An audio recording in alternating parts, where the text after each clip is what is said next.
प्यारे साथियों, मैं नागमणि निगम आपको IQ प्लस में स्वागत करता हूं।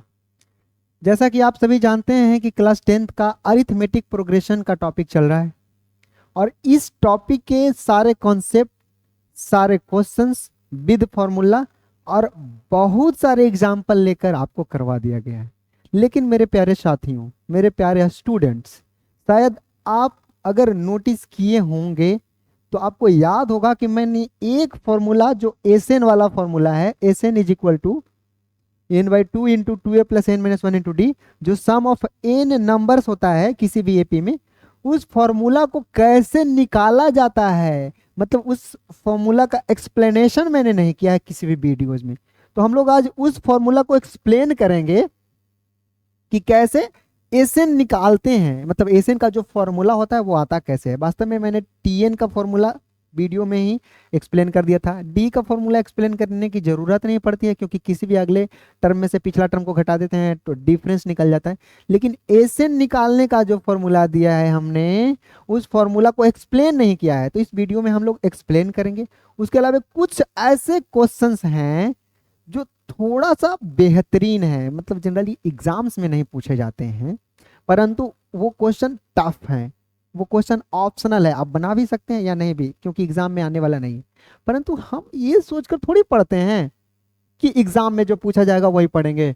हम लोग ये सोचकर पढ़ते हैं कि जो कुछ भी पूछा जा सकता है, जितने भी क्वेश्चन एराइज हो सकते हैं, वो सभी पढ़ेंगे।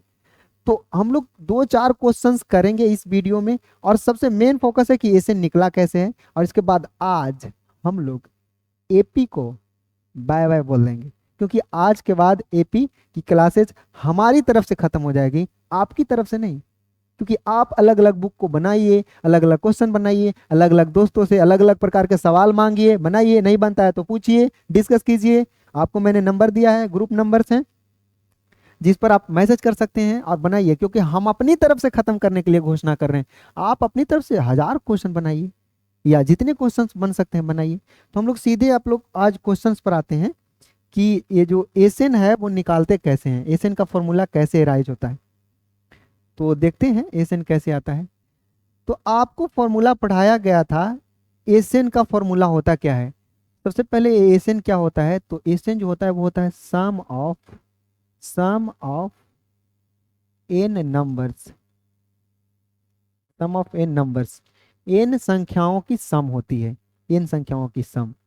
और ये संख्याएं एपी में हो तभी सम निकाल सकते हैं। एपी में नहीं होगा, आप नंबर ही नहीं निकाल पाएंगे, टर्म ही नहीं निकाल पाएंगे। अगर एपी में नहीं रहेगा तो फिर आप सम कैसे निकाल पाएंगे। तो पहले जरूरी है एपी में होना है, और एपी में रहेगी भी।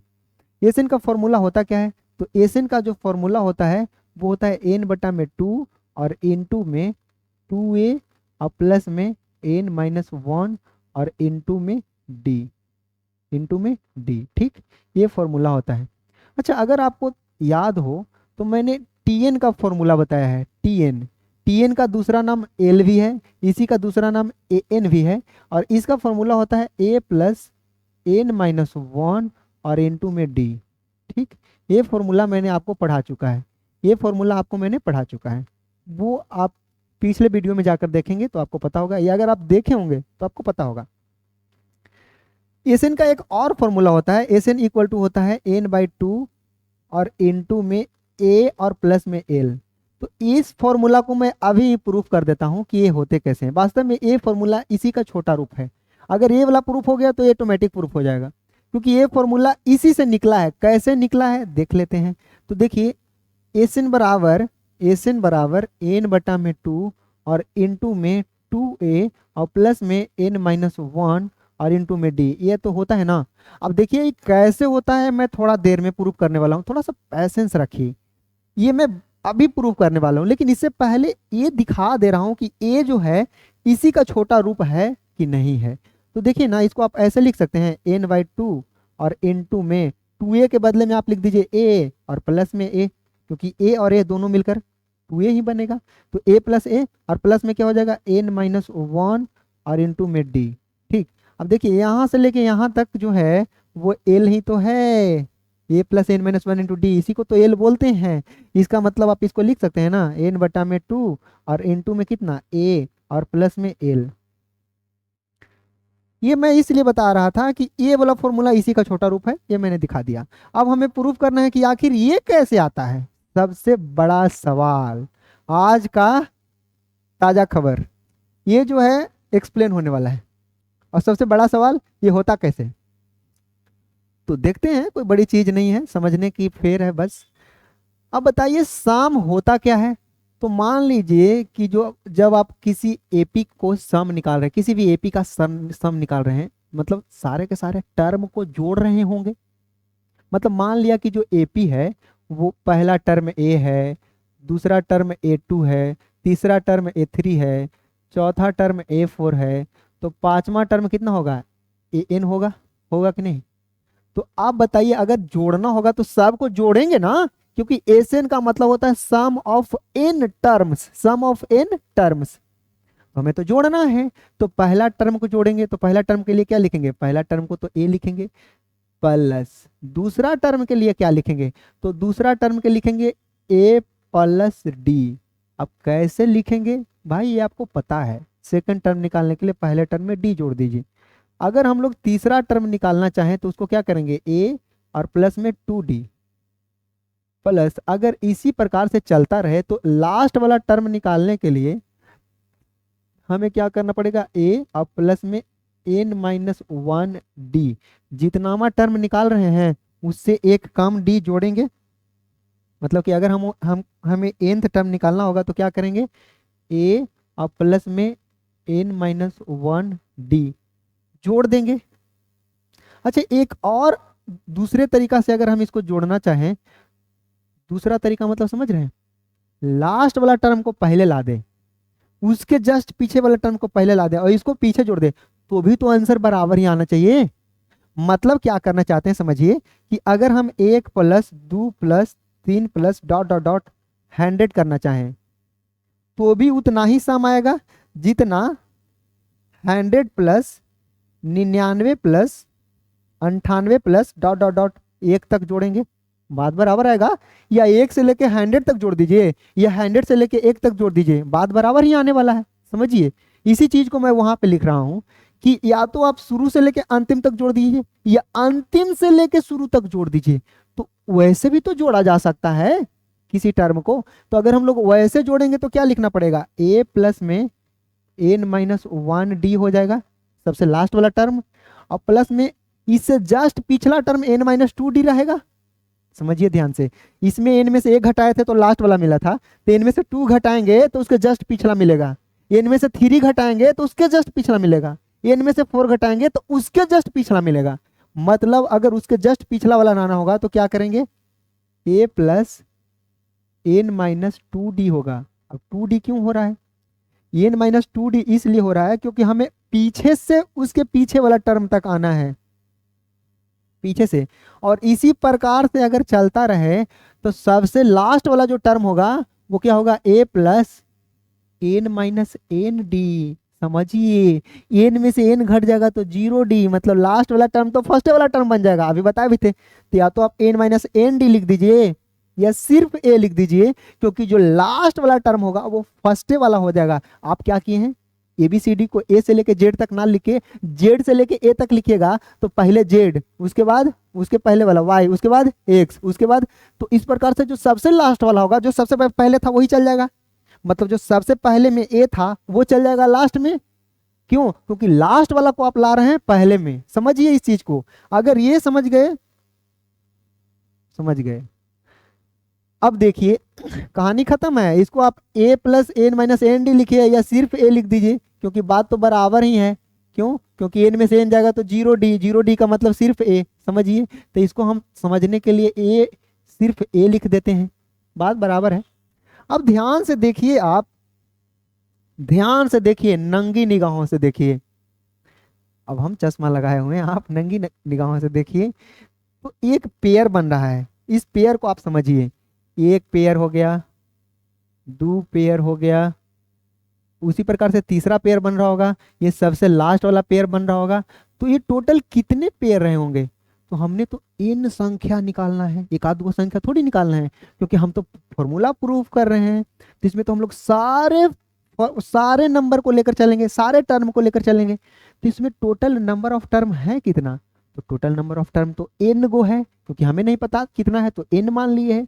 इसका मतलब ये टोटल के टोटल जो पेयर बन रहे होंगे वो कितने बन रहे होंगे? n टर्म्स बन रहे होंगे, n टर्म्स बन रहे होंगे।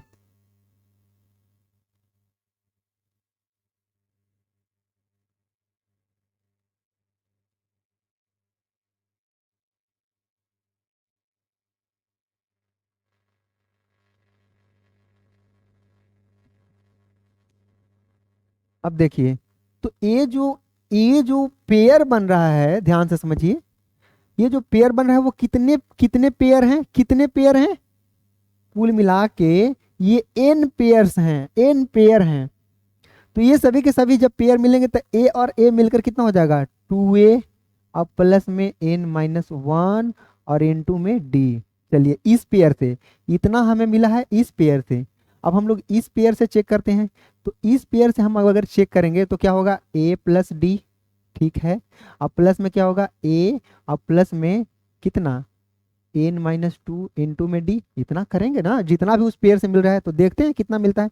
तो हो जाएगा a प्लस डी, ठीक। अब प्लस में हो जाएगा a, ठीक है। अब प्लस में इधर देखिए, इधर देखेंगे तो कितना होगा? एन डी हो जाएगा। अब माइनस में 2d होगा, d से गुना होगा तो देखिए ए गो ए कितना हो गया? 2 गो ए हो गया, तो 2a हो गया। और देखिए 2 गो डी में से ए गो डी घटेगा तो ये एन डी तो प्लस में ही रहेगा, एन डी तो प्लस में ही रहेगा। और 2 गो डी में से ए गो डी जाएगा तो अभी भी डी बचेगा, लेकिन वो डी माइनस में रहेगा।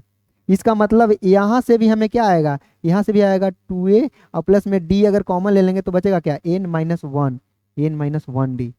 इसका मतलब समझिए, हर एक पेयर में मिल रहा है 2a प्लस n-1 डी, इसमें भी मिलेगा 2a प्लस n-1 डी। अगला पेयर में भी अगर करेंगे इसी प्रकार से, अगला पेयर समझ लीजिए, अगला पेयर क्या हो रहा होगा? अगला पेयर हो रहा होगा a प्लस n-3 डी। तो इन दोनों पेयर से भी यही चीज मिलने वाला है। नहीं विश्वास है तो खोल कर देख लीजिए, यहाँ 3d माइनस में आएगा, 2d घट जाएगा तो n d हो जाएगा, एन डी प्लस में, और d वहां से भी कॉमन लीजिएगा तो a और a मिलकर 2a और प्लस में n-1 इंटू डी। यहाँ भी देखिए a plus a 2a plus n-1 into D. इसका मतलब ये 2a plus n-1 into D, 2a plus n-1 into D, 2a plus n-1 into D, कितना टर्म तक आ रहा है? n टर्म तक आ रहा है, n टर्म तक ये चीजें आती रही है। अब आप एक बात बताइए, ये गुणा होता क्या है? गुणा जो होता है ना, वो जोड़ का ही छोटा रूप होता है, जोड़ का ही छोटा रूप होता है। देखिए आपको अभी दिखाते हैं। जैसे कि मान लिया कि आप 6 और प्लस में 6 और प्लस में 6 प्लस में 6 प्लस में 6 प्लस में 6 प्लस में 6 क्या हुआ? 1 2 3 4 5 6 7, क्या हुआ? 3 और 3 6 और एक 7 को 6 है। तो या तो 6 6 12 6 18 6 24 6 30 6 36 और 6, तो या तो आप सीधे सीधे जोड़कर 42 लिखिए, और नहीं तो एक काम कीजिए, सबके पास 6 है ना, बचपन में कॉमन लेना सीखे थे ना, तो सब में 6 है तो 6 कॉमन ले लीजिए। तो इसके पास कितना बचेगा? 1 प्लस इसके पास कितना बचेगा? 1 प्लस इसके पास कितना बचेगा? 1 प्लस इसके पास कितना बचेगा? 1 प्लस 1 प्लस 1 क्या को बचेगा? 7 को 1 बचेगा। इसका मतलब वास्तव में कॉमन लेने के बाद होता क्या है? गुणा। इसका मतलब 6 गुणा कितना होगा? 7। इसका मतलब कितना हो गया? 42। मतलब समझिए, मतलब ये हुआ कि या तो आप किसी संख्या को n टर्म तक जोड़िए, या उसी n से उसी संख्या में गुणा कर दीजिए, इज इक्वल। या तो 6 को 6 6 6 6 जोड़ते रहिए, या तो फिर 6 को जितना बार जोड़ना है उतना से गुणा कर दीजिए। देखिए ना, 7 बार जोड़ने के बजाय 7 से गुणा कर दीजिए।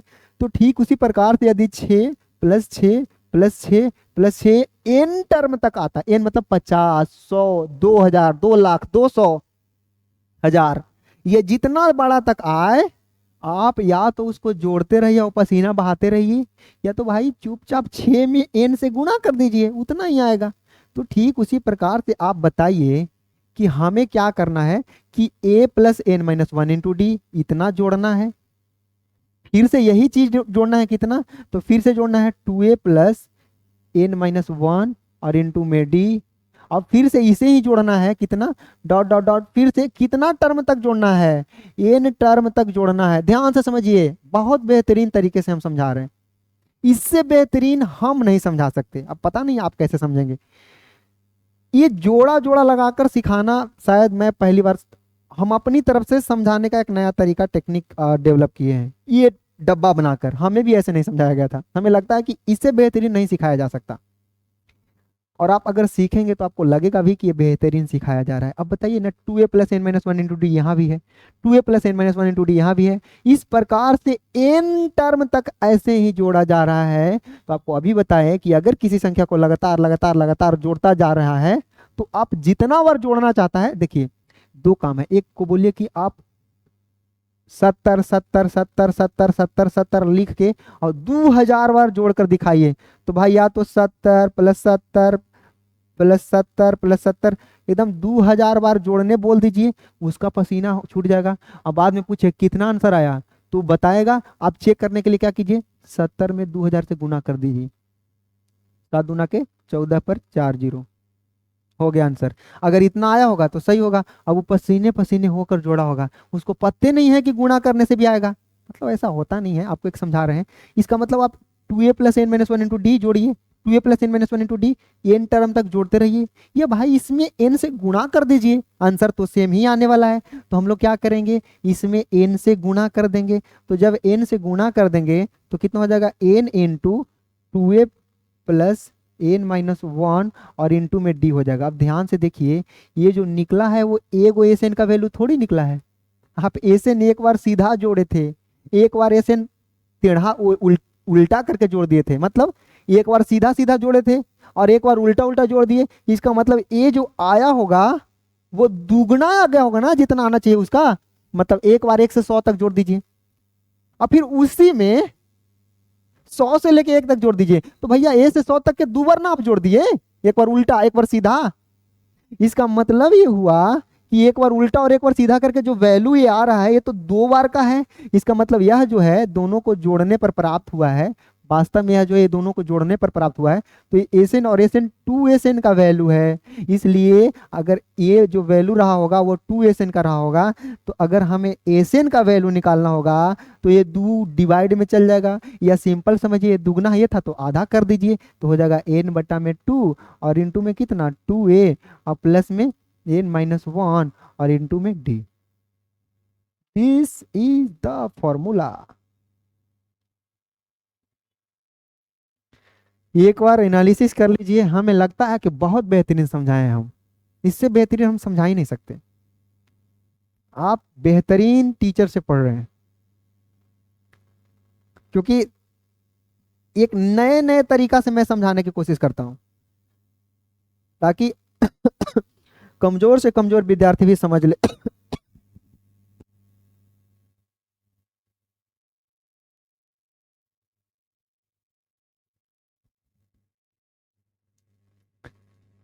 फिर से मैं एक्सप्लेन कर देता हूं इसको। देखिए क्या किए थे हमने, पहले पहले क्या किया था, ध्यान से समझिए। पहली बार क्या किया था कि एसएन का जो वैल्यू निकाला था वो सीधा सीधा सीधा सीधा सीधा सीधा, मतलब ए प्लस डी प्लस ए प्लस 2d प्लस ए प्लस 3d, ऐसे करके जाएंगे तो ए प्लस एन डी तक जाएंगे, nth टर्म तक जाएंगे। और अगले बार अगर हम दूसरे तरीका से जोड़े तो उसी को पीछे से भी तो जोड़ सकते थे, जैसे एग्जाम्पल दिए थे कि या तो 1 से लेके 100 तक जोड़ दीजिए या 100 से लेके 1 तक जोड़ दीजिए, बोथ आर इक्वल। तो मैंने दूसरी बार उल्टा करके जोड़ दिया और क्या देखा कि एक जोड़ा जोड़ा बन रहा है, और हर एक जोड़ा में यही आ रहा है 2a plus N minus one into D, 2a plus N minus one into D, 2a plus N minus one into D. और ये तो n बार आ रहा है ना, मतलब हम लोग n टर्म लिए थे ना, तो n टर्म लेने की वजह से ये n बार आएगा। और किसी को n टाइम्स जोड़िए या उसी में n से गुणा कर दीजिए इज इक्वल, जैसा कि आपको 6 6 6 करके 7 बार जोड़े थे, या 6 में 7 से गुणा किए थे, दोनों के दोनों इक्वल आया था। तो यहां से n into 2a plus N minus one D आ गया। ये बट्टा में 2 इसलिए आया क्योंकि आप 2 बार जोड़ दिए हैं तो आधा तो करना पड़ेगा। ये हो गया प्रूव्ड, प्रूव्ड बोलते हैं इसको, साबित हो जाना को, ठीक। तो आज मैंने आपको परिपूर्ण कर दिया एपी में, मतलब जितना कॉन्सेप्ट चाहिए वो मैंने आपको दे दिया। लेकिन एक दो और भी क्वेश्चन है, 3-4 क्वेश्चंस होंगे जो थोड़ा सा टफ होता है, थोड़ा सा माइंड लगाने पर सोल्व होता है, तो मैं इसी वीडियो में उसको भी सोल्व करने जा रहा हूँ। तो उसमें जो पहला क्वेश्चन है आप देखेंगे तो आपको समझ में आएगा कि सच में थोड़ा सा अलग है। जैसे कि जो पहला क्वेश्चन है वो तो आसान है, लेकिन पूछने का तरीका अलग है, पूछने का तरीका ही अलग हो जाता है, बाकी क्वेश्चन थोड़ी ना कोई अलग रहता है। देखिए इसमें क्या आपसे पूछ रहा है, बोल रहा है कि विच टर्म ऑफ एपी, इस एपी का कौन सा टर्म है जो फर्स्ट निगेटिव टर्म होगा। देखिए अभी तक पढ़े होंगे सम निकालने के लिए। अब बोल रहा है कि इसका कौन सा जो टर्म होगा वो फर्स्ट निगेटिव होगा।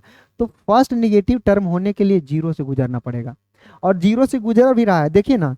अब आप इतना कैपेबल हो गए होंगे कि डी निकालना नहीं पड़ेगा, आप डायरेक्ट बोल देंगे कि जो ए का वैल्यू है वो 121 है, जो डिफरेंस है वो कितना है, तो 121 से घट के 117 हो गया है सेकेंड टर्म, 117 से 113 हो गया है, मतलब डिफरेंस है माइनस में 4 का, क्योंकि हर एक बार 4 की डिक्रीजिंग हो रही है। और बोल रहा है कि जो टीएन होना चाहिए, मतलब इसका कौन सा टर्म है, इस एपी का कौन सा टर्म है जो निगेटिव है। तो निगेटिव टर्म आने के लिए आप ही बताइए, जीरो के बाईं तरफ जाना पड़ेगा। और देखिए जैसा लक्षण है वो जा भी रहा है, कितना अच्छा खासा 121 था प्लस में, और इसका लक्षण ठीक नहीं। अगर डिफरेंस निगेटिव हो तो वो घटते हुए पहुंचा देता है, और यदि डिफरेंस पॉजिटिव हो तो ऊपर की ओर पहुंचा देता है। तो ये तो कभी न कभी जीरो के करीब पहुंचाएगा। 121 अभी है, फिर 117 हुआ, फिर 113 हुआ, फिर जाके 109 होगा, फिर जाके 105 होगा, फिर 101 होगा, और फिर जाके 97 हो जाएगा। बताइए एक समय 121, 97, देख रहे हैं कितना घटता चला जा रहा है। इसका मतलब कभी न कभी तो ये घटेगा, और घटते हुए जीरो के पास जाएगा, तो जीरो से जस्ट पिछला वाला जो रहेगा वही ना निगेटिव होगा। अब हम लोग इसको दो तरीका से बना सकते हैं, ध्यान से समझिए, दो तरीका से। पहला तरीका, दोनों आसान है, समझ लीजिए। पहला तरीका तो ये है कि आप क्या कीजिए ना, टीएन को जीरो मान लीजिए। अगर जीरो रहा तो 4 और पीछे चल जाएंगे, वो निगेटिव वाला हो जाएगा, क्योंकि हमें निगेटिव टर्म निकालना है। तो मान लिया कि जीरो इसका टर्म है, मान लिया कि इस एपी का जो टर्म है वो जीरो है, तो इससे जस्ट पीछे चलाएंगे तो निगेटिव मिल जाएगा, क्योंकि आप जानते हैं कि अपनी से बाएं चलते हैं, अपनी से अगर बाएं चलते हैं तो निगेटिव आता है, और अपनी से दाएं चलते हैं तो पॉजिटिव आता है। तो हम जीरो मान लेते हैं टीएन, बाकी तो ए और डी आपको दिया हुआ ही है। तो टीएन अगर आप जीरो मान लीजिएगा तो ए का वैल्यू कितना दिया हुआ है 121, और प्लस में कितना n-1, और इंटू में कितना डी, डी कितना है माइनस में 4, इक्वल टू जीरो। ये प्लस वाला उधर जाएगा तो माइनस में हो जाएगा।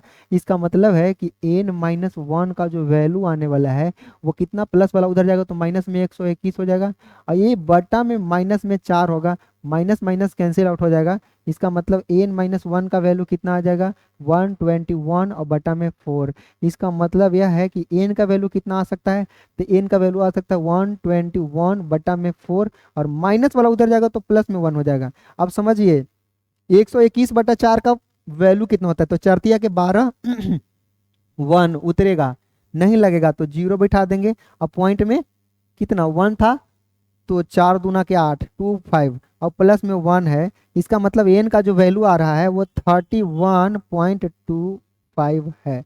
अब एक बात बताइए कि आपको पिछले किसी न किसी वीडियो में मैंने एक्सप्लेन किया है कि एन का जो वैल्यू है, एन का जो वैल्यू है वो पॉजिटिव हो सकता है या काउंटिंग नंबर हो सकता है। इसके अलावा ना तो निगेटिव हो सकता है, ना फ्रैक्शनल नंबर हो सकता है, ना अंडर रूट में हो सकता है। इसको कुछ भी बर्दाश्त नहीं है, कुछ भी कबूल नहीं है, सिवाय नेचुरल नंबर के, काउंटिंग नंबर के, पॉजिटिव नंबर के।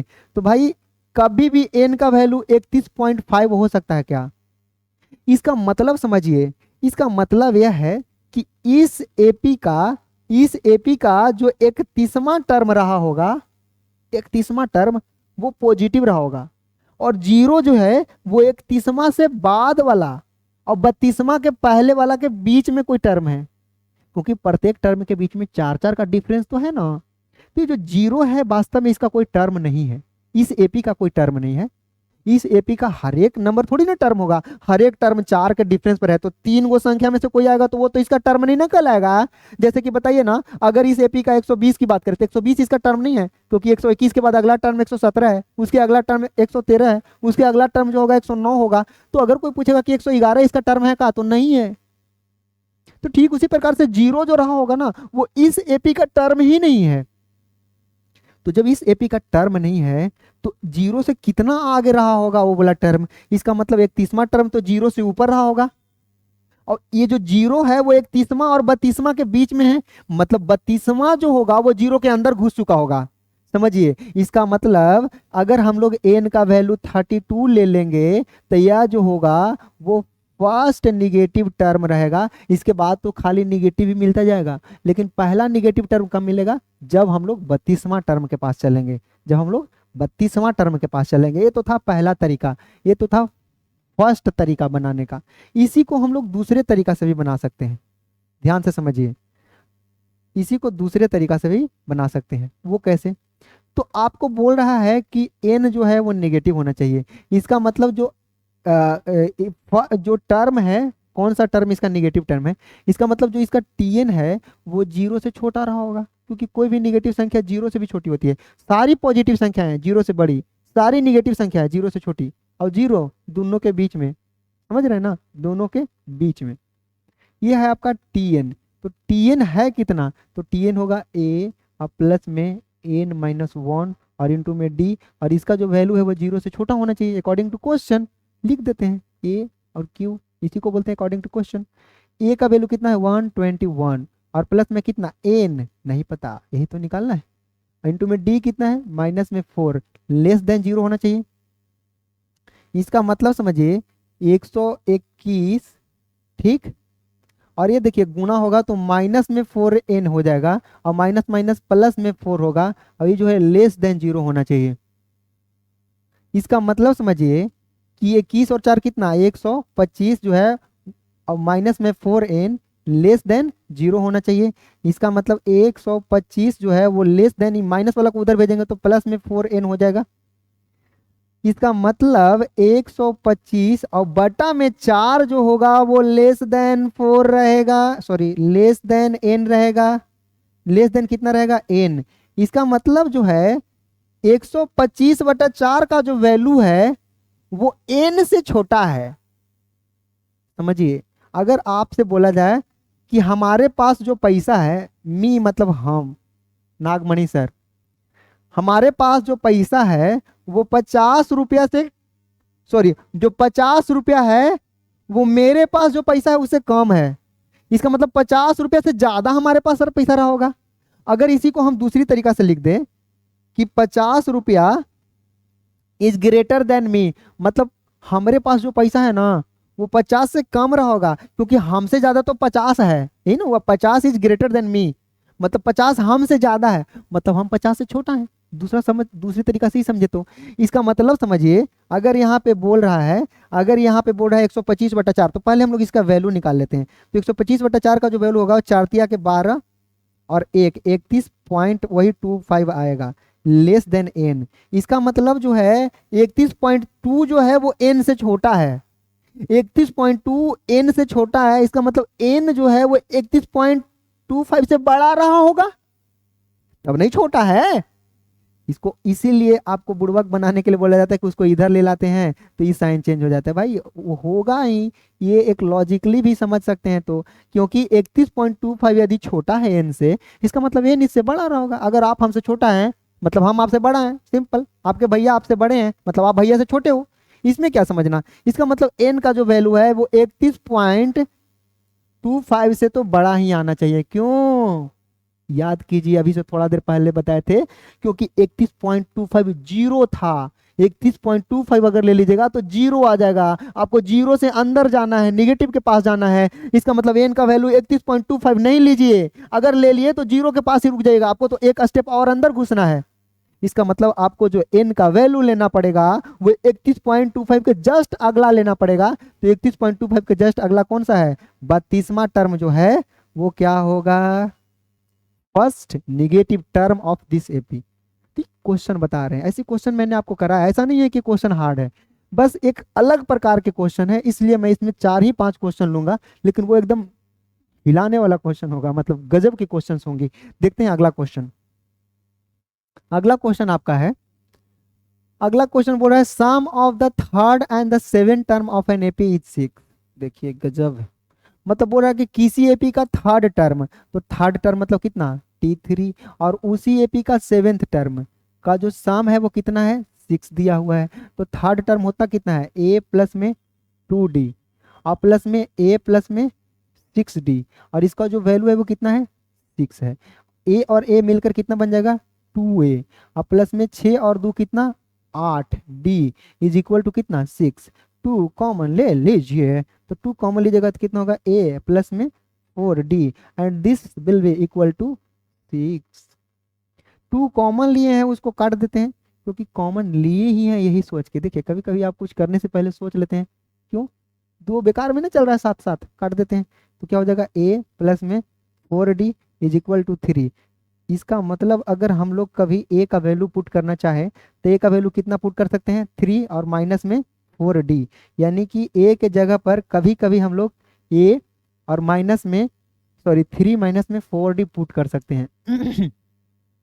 ये वैल्यू बहुत काम की है, आगे चलकर इसकी जरूरत पड़ेगी, क्योंकि अगला एक और टर्म बोल रहा है कि उसका जो प्रोडक्ट है वो 8 है। उसका मतलब कौन, देखिए अभी थर्ड टर्म और सेवन टर्म की बात किया था, तो थर्ड टर्म और सेवन टर्म का जो सम है वो 6 है, और इसी का प्रोडक्ट मतलब किसका, थर्ड वाला टर्म और सेवेंथ वाला टर्म का प्रोडक्ट मतलब गुणा होता है। तो जो प्रोडक्ट है वो कितना है, प्रोडक्ट कितना है, थर्ड टर्म और सेवेंथ टर्म का जो प्रोडक्ट है वो कितना दिया हुआ है, 8 दिया हुआ है। इसका मतलब थर्ड टर्म वही लिखेंगे जो है A प्लस में 2D, और सेवेंथ टर्म वही लिखेंगे कितना, A और प्लस में 6D, और इसका वैल्यू 8 कर देंगे। फर्क बस इतना है कि उसमें हम लोग जोड़े थे क्योंकि सम बोल रहा था, इसमें गुणा करेंगे। तो गुणा अगर करेंगे तो इसमें दो दो चर वाले रैखिक समीकरण आ जा रहा है, इक्वेशन इन 2 वेरिएबल्स। तो 2 वेरिएबल्स में से किसी एक वेरिएबल को तो हटाना पड़ेगा ना, तो जुगाड़ रखे हुए हैं, ऐसा नहीं है, जुगाड़ पूरा है।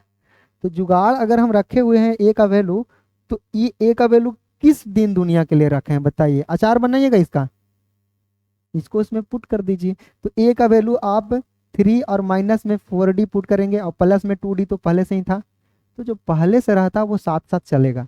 ये क्या हो जाएगा, A की जगह पर फिर से वही वैल्यू पुट करना है, A और माइनस में 4D और प्लस में 6D इज इक्वल टू कितना, 8।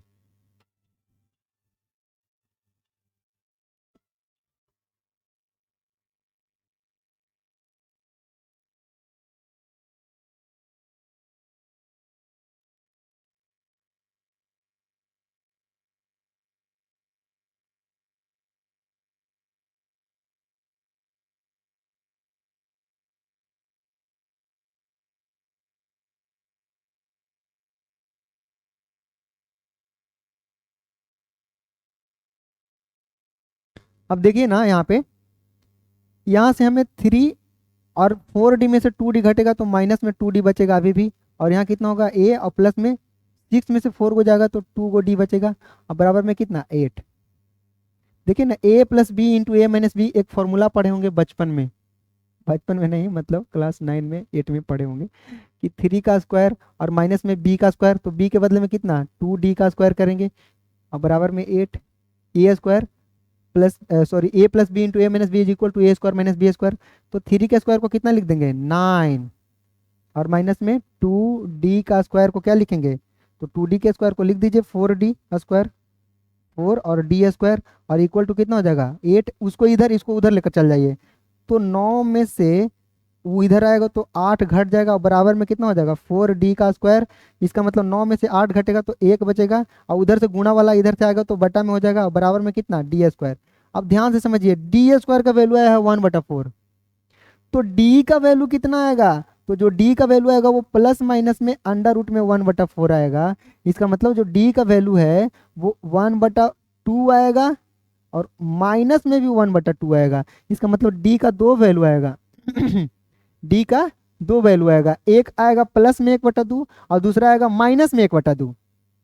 अब देखिए, जब D का वैल्यू प्लस में 1/2 रखेंगे तो A का वैल्यू कुछ अलग आएगा, क्योंकि हमें अभी A का वैल्यू भी तो निकालना है, तो A का वैल्यू इधर निकाल रहे हैं, ध्यान से देखिए। तो अगर D का वैल्यू हमने निकाल दिया है तो A का वैल्यू कितना होता है, तो A का वैल्यू है कितना, ध्यान से समझिए। तो जो A का वैल्यू है वो 3 माइनस 4D है, इसका मतलब कितना हो जाएगा 3, और माइनस में 4 इंटू 1/2 कट जाएगा 2 बार में। इसका मतलब 3 - 2 इक्वल टू कितना 1। कब? जब डी का वैल्यू आपने 1/2 लिया था तब। और अगर आप डी का वैल्यू माइनस में 1/2 लीजिएगा तब ए का वैल्यू कितना आएगा 3, और माइनस में 4 है, और इंटू में डी के जगह पर भी माइनस में 1/2 लिखेगा तो माइनस माइनस प्लस हो जाएगा और 2 बार में कट जाएगा। इसका मतलब 3 और प्लस में 2 इक्वल टू 5 हो जाएगा। देखिए एक समय जो डी का वैल्यू है, ए का वैल्यू है वो 1 आ रहा है, और दूसरी समय जो ए का वैल्यू है वो 5 आ रहा है। इसका मतलब जब डी का वैल्यू दो अलग अलग ले रहे हैं तो ए का वैल्यू भी दो अलग अलग आ रहा है। और आपसे निकालने क्या बोल रहा है, find the sum of first 16th term. मतलब आपसे पूछ क्या रहा है, ध्यान से समझिए, इसका मतलब समझिए, इसका मतलब वो आपसे पूछ रहा है S16। तो A16 भी तो 2 को निकलेगा। कब? जब ए का वैल्यू 1 ले रहे थे तो उसी समय डी का वैल्यू कितना ले रहे थे 1/2। ध्यान से समझिए, जब ध्यान से समझिए जब ए का वैल्यू 1 ले रहे थे तो डी का वैल्यू 1/2 ले रहे थे।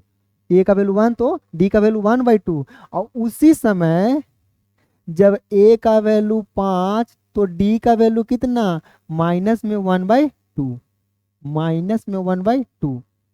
तो इससे S16 का वैल्यू अलग आएगा और इससे S16 का वैल्यू अलग आएगा। इससे S16 का वैल्यू कितना आएगा n/2। n मतलब कितना 16/2, और इंटू में कितना 2a, तो 2 इंटू ए का वैल्यू कितना 1, और प्लस में 16 - 1, और इंटू में डी के जगह पर कितना लेंगे 1/2। और इसको सोल्व कर देंगे। इसको अगर निकालेंगे तो फिर से 16/2 और इंटू में कितना 2a, तो 2 इंटू ए का वैल्यू इस बार 5 लेंगे, और प्लस में कितना 16 - 1, और इंटू में डी के बदले में कितना, तो डी के बदले में माइनस में 1/2। बस इसको सोल्व कर दीजिए तो सम भी तो अलग अलग आएगा। जब ए और डी अलग अलग रहेगा तो सम भी तो अलग अलग आएगा।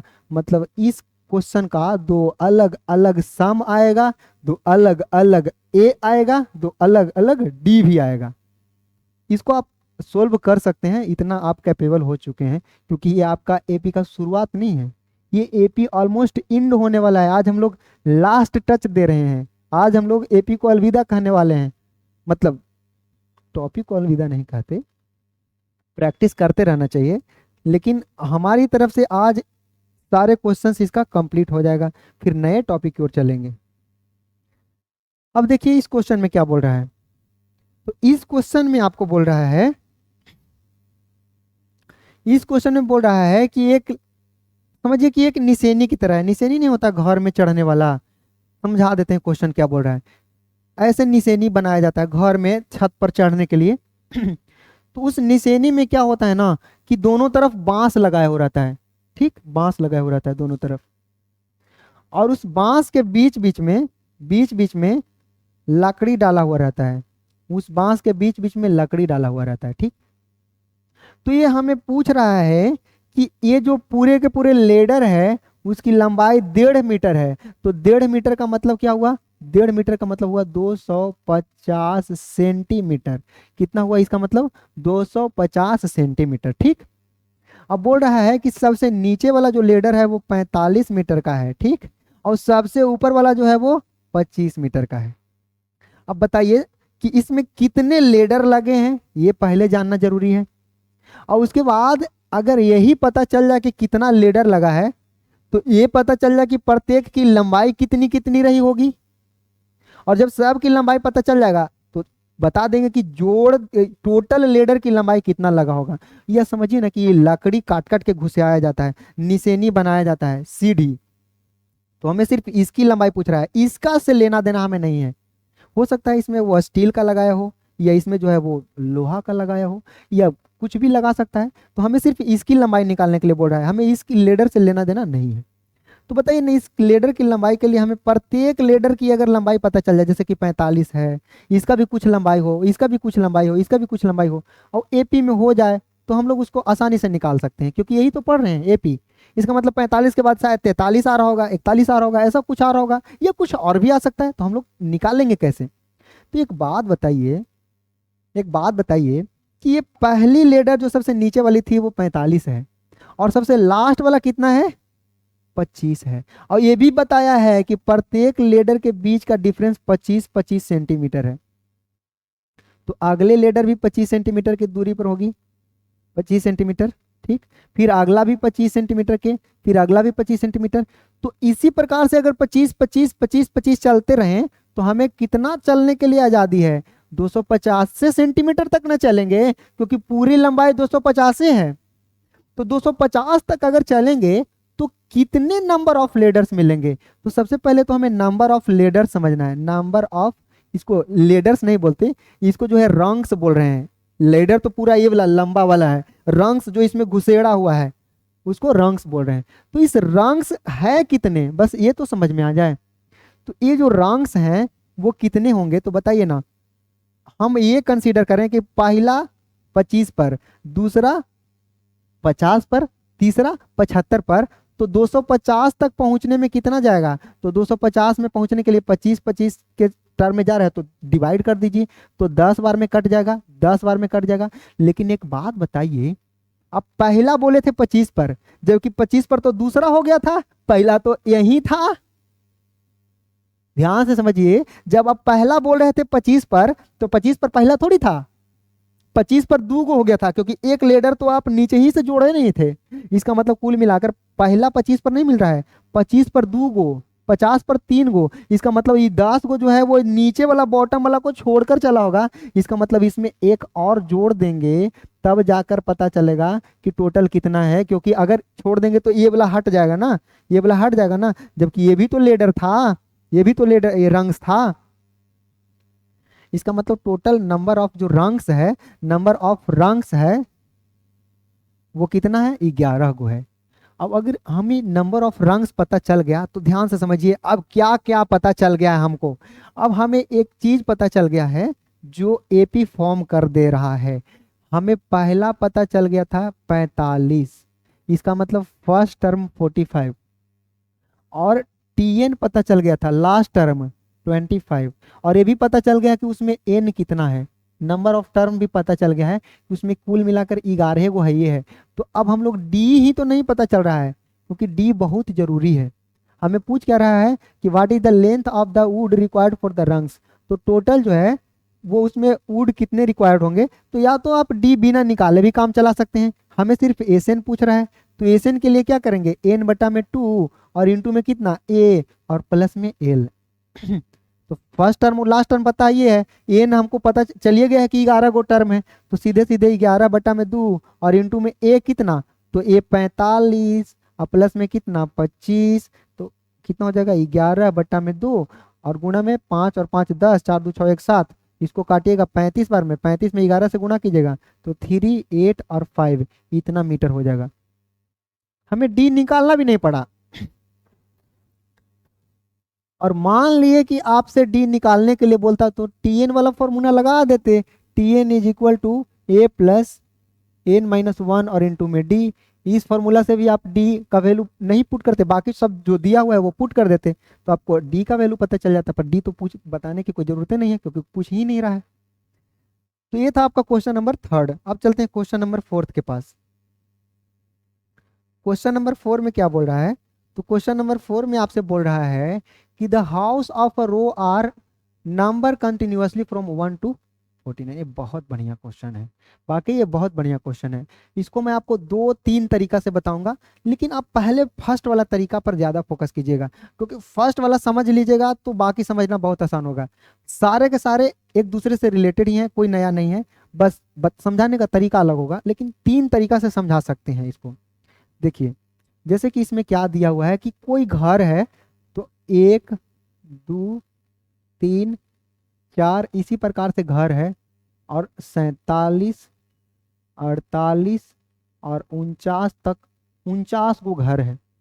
और आपसे पूछ क्या रहा है, तो आपसे पूछ रहा है कि इसमें बीच में कोई ऐसा घर बताइए, कोई ऐसा घर बताइए बीच में कि ऐसा कौन सा घर है जिसके पीछे के सब घर का सम और जिसके आगे के सब घर का सम इक्वल हो। मतलब इस घर को नहीं जोड़ना है, मतलब इस घर के बीचे बीच में रख देना है।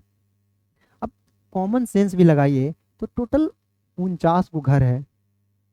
तो अगर हम लोग दो भाग में बांट दे, एक 25 गो इधर और 24 गो उधर, तो भी उधर वाला ज्यादा बड़ा होगा, उधर वाला का जो सम है वो ज्यादा होगा। क्यों? क्योंकि उधर सब बड़का बड़का संख्या है, 26, 27, 28, 29 से लेके एकदम 48, 49 तक सब के सब संख्या बड़ा बड़ा है, तो उन सबों का सम ज्यादा ना होगा।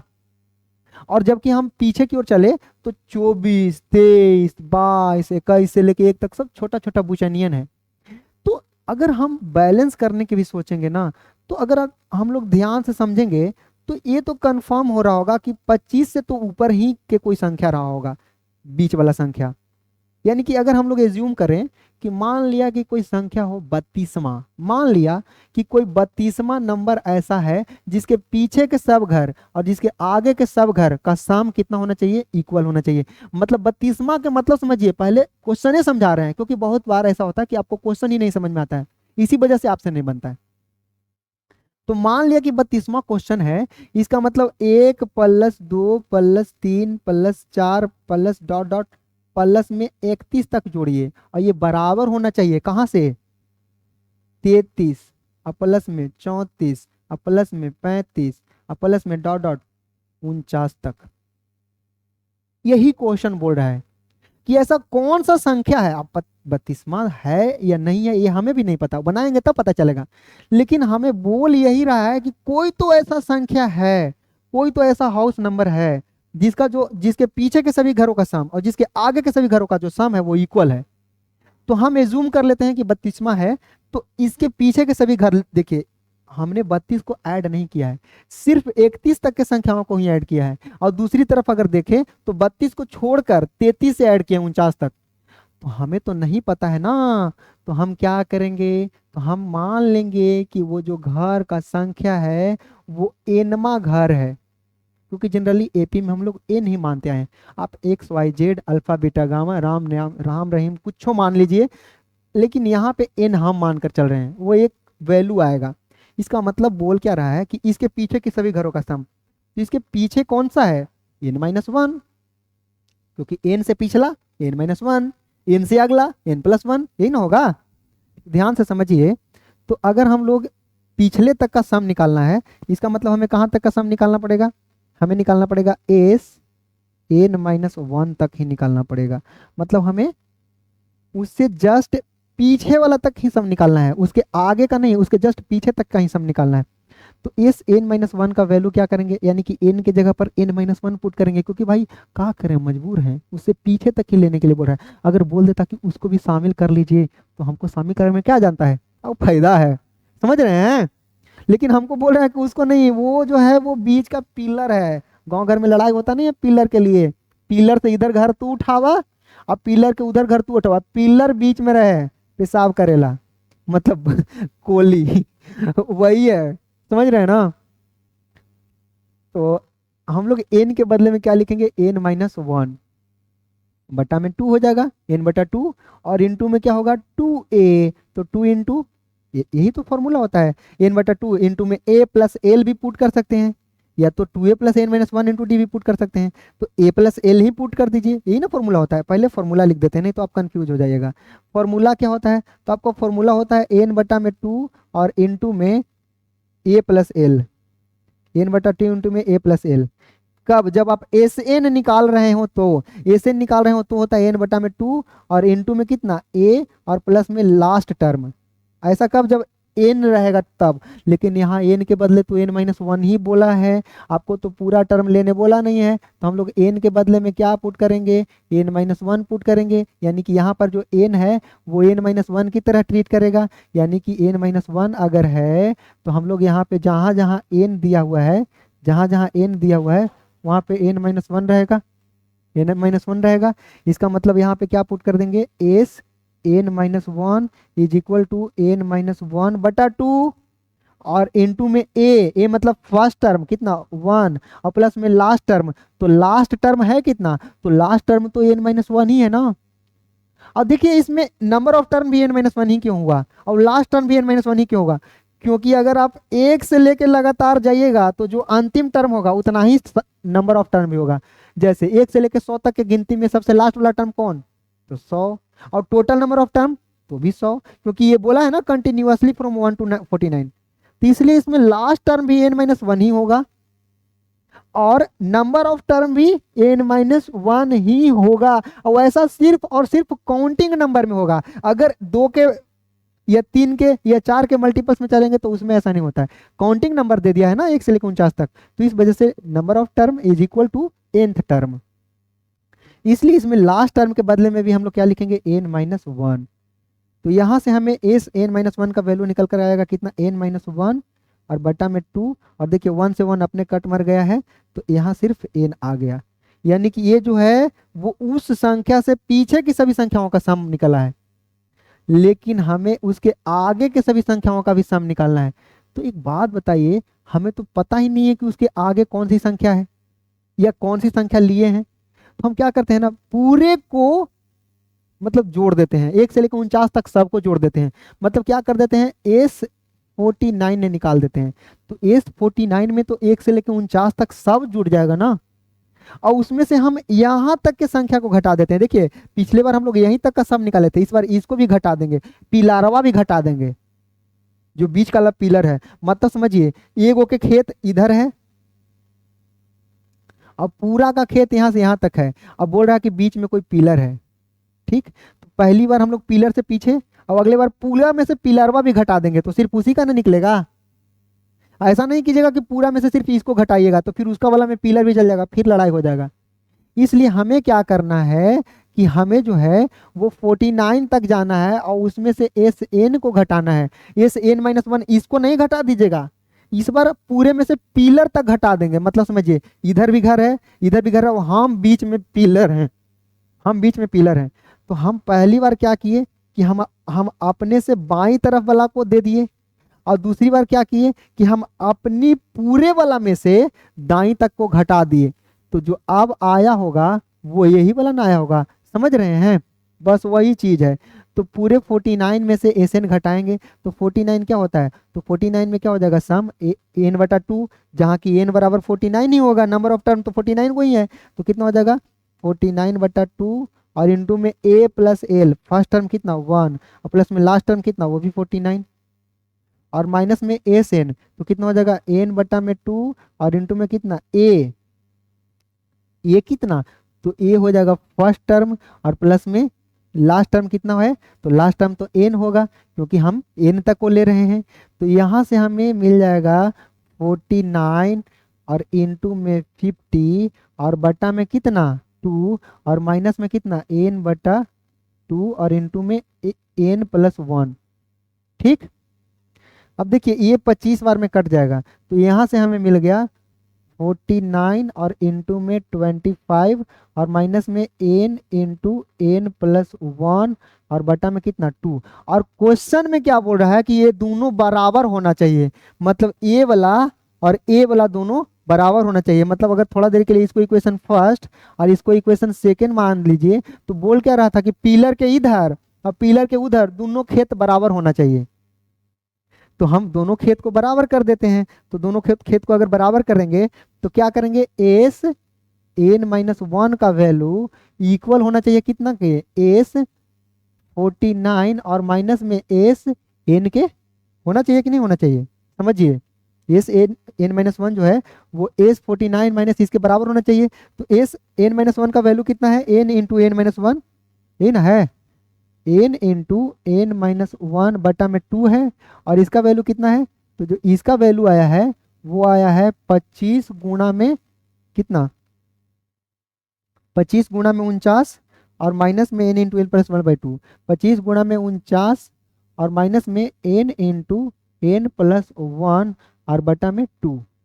वो माइनस वाला को इधर ले लाइए तो प्लस में हो जाएगा। तो यहाँ कितना है n इंटू n-1 और बटा में कितना 2, और उधर से आएगा तो क्या हो जाएगा प्लस में n इंटू n+1 और बटा में 2, और ये तो बराबर में 25 गुणा 49 रहेगा ही रहेगा। देखिए माइनस वाला था इधर आया तो प्लस में हो गया। तो यहाँ से n इसमें भी है, n इसमें भी है, n कॉमन ले लीजिए, तो यहाँ कितना बचेगा n-1, और प्लस में इसके पास कितना बचेगा n प्लस में 1, और होल के बटा में 2, क्योंकि बटा में 2 भी कॉमन लिए थे, तो जब बटा में 2 भी कॉमन लेंगे तो देखिए a और a कट जाएगा, समझ रहे हैं, n और n मिलकर कितना बच जाएगा 2n, इसका मतलब n और n2 में कितना हो जाएगा 2n, और बटा में कितना 2, 2 से 2 कैंसिल, और इधर कितना बच रहा है, इधर तो जो बच रहा है वो बच ही रहा है, इधर तो 25 गुणा में 49 अभी भी बच रहा है, इसका मतलब n गुणा n कितना हो जाएगा n का स्क्वायर, इसका मतलब n का जो स्क्वायर है वो 25 और गुणा में 49 के बराबर होगा, इसका मतलब जो n का वैल्यू है वो प्लस माइनस अंडर रूट में वही होगा 25 और गुणा में कितना 49, इसका मतलब जो n का वैल्यू है वो प्लस माइनस 25 का वर्गमूल 5 और 7 का वैल्यू 49 का वैल्यू 7 होगा, इसका मतलब कितना होगा प्लस माइनस कितना 35।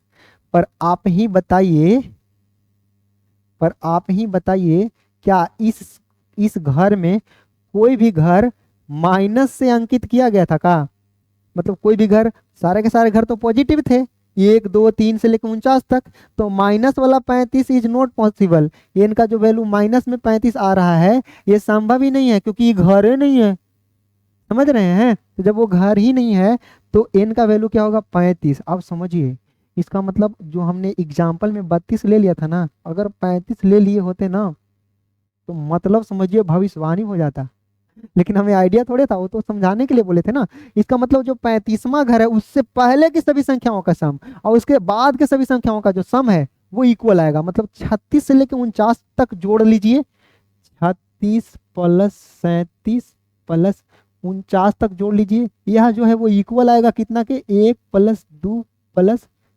34 तक। क्यों?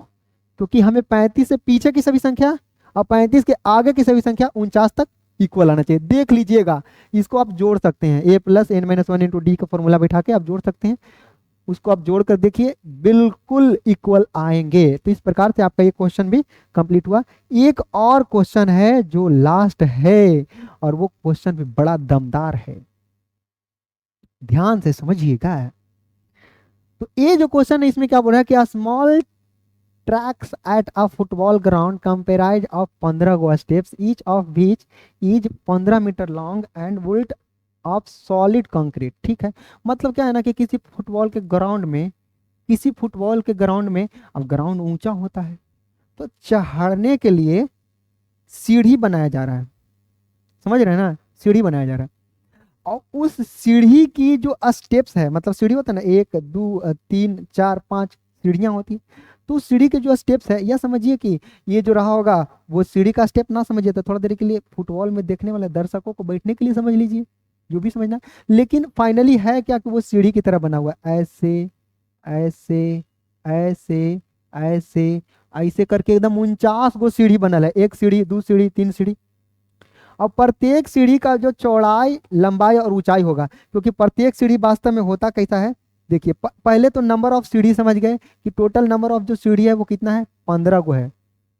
अब हमें प्रत्येक सीढ़ी का लंबाई चौड़ाई और ऊंचाई दिया हुआ है, वो बोल रहा है कि जो प्रत्येक सीढ़ी का जो राइज है, मतलब प्रत्येक सीढ़ी जो है वो 1/4 मीटर जो उड़ता है और प्रत्येक बार आधा मीटर आगे की ओर बढ़ता है, इसका मतलब पहली वाला आधा मीटर अंदर की ओर घुसा होगा, अगले वाला 1 मीटर अंदर की ओर घुसा होगा, अगले वाला 1.5 मीटर अंदर की ओर घुसा होगा, 1.5 मतलब 3/2 भी लिख सकते हैं, उसके बाद वाला 2 मीटर अंदर की ओर घुसा होगा, घुसते घुसते एक समय ऐसा होगा कि एकदम अंदर की ओर चला हो गया और ऊपर सट गया होगा। ध्यान से समझिए, उसको मैं फिगर में दिखाता हूँ, यानी कि वो फिगर में ऐसे हैं, ध्यान से देखिए, वही वो सीढ़ी है। इसको आप 2 तरीकों से समझ सकते हैं, या तो नीचे से ऊपर की ओर समझिए या ऊपर से नीचे की ओर समझिए, यही सीढ़ी है, ये आपको दिख रहा होगा, देखिए यही सीढ़ी है। अब वास्तव में इस सीढ़ी की अगर हम बात करें तो इस सीढ़ी में ध्यान से देखिए, ये हो गया पहला सीढ़ी, तो इस सीढ़ी की ऊंचाई है, उधर की ओर लंबाई है, देखिए लंबाई चौड़ाई और ऊंचाई, तो इधर तो 50 सेंटीमीटर सब के सब सीढ़ी चौड़ी है, मतलब सीढ़ी ऐसी होती है ना, सीढ़ी चौड़ी ऐसे सीढ़ी है, तो चौड़ाई सबका 50 मीटर है, ये हो जाएगा लंबाई और ये हो जाएगा उसका ऊंचाई, ऊंचाई तो ऊंचाई और ये जो लंबाई है, समझ रहे हैं ना, ये 50 है, इधर ये लंबाई हो गया 50, ये चौड़ाई हो गया और ये छोटका ये ऊंचाई हो गया। तो ये सब का सब कितना दिया हुआ है, तो ये दिया हुआ है 1/4, फिर 1/2, इस प्रकार से घटता जा रहा है। इसका मतलब समझिए, ये 1/2 है तो अगला बार 1/4 रहा होगा, ऊंचाई बढ़ा होगा, क्योंकि हर एक बार 1/2 बढ़ता जा रहा है। और ये 1/4 के 1/4 ही है, ये वाला जो है मोटाई, ये वाला, तो ये तो 1/4 ही रहेगा। और चौड़ाई भी कांस्टेंट ही रहेगा, बढ़ने वाला सिर्फ कौन है, 1/2 वाला। मतलब कभी 1/2 होगा, फिर अगला बार 1 होगा, फिर 3/2 होगा। लेकिन क्या उस ईंटा की साइज बढ़ेगी? देखिए यहाँ भी ईंटा 1/4 था, यहाँ भी ईंटा 1/4 है, यहाँ भी 1/4 है। यानी कि हम हर एक सीढ़ी की बात करें तो वो बढ़ने वाला नहीं है। तो जो बढ़ रहा है हम लोग सिर्फ उसको नोटिस करेंगे और उसको एक एपी में लाने की कोशिश करेंगे। तो समझिए कि जो पहले हो रहा होगा, सब समझिए, जो पहले वाला सीढ़ी में लगा हुआ मटेरियल होगा, तो पहले वाला मटेरियल जो होगा वो वॉल्यूम ऑफ टोटल कंक्रीट रहा होगा मटेरियल। तो वॉल्यूम निकलेगा कितना, लंबाई गुना चौड़ाई गुना ऊंचाई, तो कितना 1/4 और गुना में 1/2 और गुना में 50। तो देखिए कट कटा के कितना आ जाएगा, 25/4 आ जाएगा, 25/4। दूसरी वाला की बात करें तो उसका वॉल्यूम कितना रहेगा, उसका 1/4 ही रहेगा, लेकिन इस बार दू ना होके, ध्यान से समझिए, 1/2 से बढ़कर 1 हो गया होगा। क्योंकि भाई यही तो इस क्वेश्चन का सबसे मेन पॉइंट है। बोल रहा है कि हर एक बार बढ़ता जा रहा है, मतलब अभी आधा है, फिर 1, फिर 1.5। तो इस बार 1 ना होके आधा बढ़ गया होगा, तो 1 में 1 जोड़ेंगे तो, सॉरी, आधा में आधा जोड़ेंगे तो 1 बन जाएगा। लेकिन अभी भी चौड़ाई तो उतना ही है ना, ऐसा थोड़ी है कि पहले सीढ़ी इतना, फिर इतना, फिर इतना, फिर इतना, ऐसे थोड़ी सीढ़ी बनता है। सीढ़ी एकदम ऐसे स्ट्रेट बनता है, तो चौड़ाई तो सबका 50 ही रहेगा ना। और ईटा के साइज हम लोग सीढ़ी की बात कर रहे हैं, एक एक सीढ़ी की, पहले इस सीढ़ी की बात कर रहे हैं, फिर इस सीढ़ी की बात कर रहे हैं, फिर इस सीढ़ी की बात कर रहे हैं, इस सीढ़ी में कितना मटेरियल रहेगा ये बात कर रहे हैं हम लोग, समझ रहे हैं। तो ये हो जाएगा 50 के 50 ही रहेगा, तो यहाँ से हो जाएगा 50/4। अगले बार अगर हम लोग तीसरा टर्म देखेंगे तो वो कितना हो जाएगा, इसका भी वॉल्यूम निकाल लेंगे, तो 1/4 और इंटू में 1 के बदले में 3/2 रहेगा, 1.5 हुआ। पहले आधा, फिर 1, फिर 1.5, और अभी भी चौड़ाई 50 ही है। और बराबर में कितना, तो कट कटा के आएगा कितना, तो ये आ जाएगा 25 बार में, और 25 दिया के 75 और बटा में 4। अब आप बताइए ना, चेक करके देखें का कि एपी फॉर्म कर रहा है कि नहीं। क्योंकि ऐसे ही करके हम लोग 15 को टर्म निकालना है, टोटल कितना टर्म निकालना है, 15 टर्म, और फिर सबको जोड़ देना है, वॉल्यूम निकल जाएगा। क्योंकि पूछ रहा है कि पूरे सीढ़ी में कितना, तो पहला सीढ़ी में, दूसरा सीढ़ी में, तीसरा सीढ़ी में, 15वां सीढ़ी में, और सब सीढ़ी में कितना, तो सबको जोड़ देंगे। तो हम पहले देख तो ले कि एपी फॉर्म कर रहा है कि नहीं। तो अगर हम लोग इसको फर्स्ट टर्म, इसको सेकेंड टर्म मानते हैं, तो डिफरेंस कितना आएगा, सेकेंड माइनस फर्स्ट, मतलब 50 माइनस 25, मतलब कितना, 50 में से 25 घटाएगा तो कितना, 25 और बटा में 4, इतना आएगा। इन दोनों में देखेंगे तो 75 माइनस 50, तो फिर से 25 और बटा में कितना, 4। इसका मतलब डिफरेंस तो इक्वल आ जा रहा है। इसका मतलब अगर डिफरेंस इक्वल आ रहा है तो आपको सब कुछ पता चल गया। ए पता चल गया कितना, 25/4। डिफरेंस कितना पता चल गया, वो भी 25/4। और लास्ट टर्म नहीं पता, कोई दिक्कत नहीं है, लास्ट टर्म नहीं पता है तो कोई दिक्कत नहीं है। हमें टोटल नंबर ऑफ टर्म तो पता है ना कि 15 है, वो सीढ़ी है, तो हमें S15 नहीं निकल जाएगा। तो S15 का जो वैल्यू है वो हो जाएगा 15/2 और इंटू में 2A। तो 2 इंटू कितना, ए मतलब कितना, 25/4, तो 2A और प्लस में n-1, तो 15-1 तो कितना, 14, और इंटू में D, तो D का वैल्यू कितना है, 25/4। ये जो होगा उसका वॉल्यूम हो जाएगा उस पूरे सीढ़ी में लगे हुए कंक्रीट का। तो कितना हो जाएगा, 15 और बटा में 2। इसको आप काटेंगे तो कटने वाला है 2 से, और इसको काटेंगे तो 7 बार में, और इसको 2 बार में कटेगा। तो इधर कितना आ जाएगा, 25/2 और प्लस में कितना, 25 में 7 से गुना कीजिएगा तो 7 पचे के 35, और 7 गुना के 14 और 3 17, 175/2। 175/2, 125/2 दोनों जोड़िएगा तो आ जाएगा 200/2। 200/2 कितना होता है, 100। इसका मतलब कितना हो जाएगा, 15/2 और गुणा में कितना, 100। अब 15/2 में 100 से गुणा करना है, इसका मतलब 15 में 50 से गुणा करना है। तो 15 में 50 से गुणा कर देंगे तो कितना आ जाएगा, 15 पचे 75 इतना जो भी अगर जो वॉल्यूम हो रहा होगा अगर वो सेंटीमीटर क्यूब में है तो सेंटीमीटर सब था तो सेंटीमीटर क्यूब में आ जाएगा। इतना सेंटीमीटर क्यूब कंक्रीट लगा होगा, 750 सेंटीमीटर क्यूब। अब 1 सेंटीमीटर क्यूब का समथिंग वॉल्यूम रहा होगा। देखिए यह जो वॉल्यूम है वो सेंटीमीटर क्यूब में है। अब ये हम लोग एक चैप्टर पढ़ेंगे, उस चैप्टर का नाम है वॉल्यूम एंड सरफेस एरिया, जिसको मेंसुरेशन के नाम से जानते हैं। तो मेंसुरेशन में समझेंगे कि 1 सेंटीमीटर क्यूब कितने लीटर के इक्वल होते हैं, मीटर क्यूब को लीटर में कन्वर्ट करते हैं या सेंटीमीटर क्यूब को लीटर में कन्वर्ट करते हैं। तो अभी हम लोग अपना ट्रैक नहीं छोड़ेंगे, अभी हम लोग एपी पढ़ रहे हैं। तो इसका आंसर हो जाएगा आपका 750 सेंटीमीटर क्यूब। वो लोग जब हम लोग वॉल्यूम एंड सरफेस एरिया में जाएंगे या मेंसुरेशन वाला टॉपिक में जाएंगे तो जो है हम लोग उसको पढ़ेंगे। तो इसके साथ ही हमारी तरफ से आपका जो एपी है वो खत्म हो गया है। इसका ये बिल्कुल भी मतलब नहीं है इसका ये बिल्कुल भी मतलब नहीं है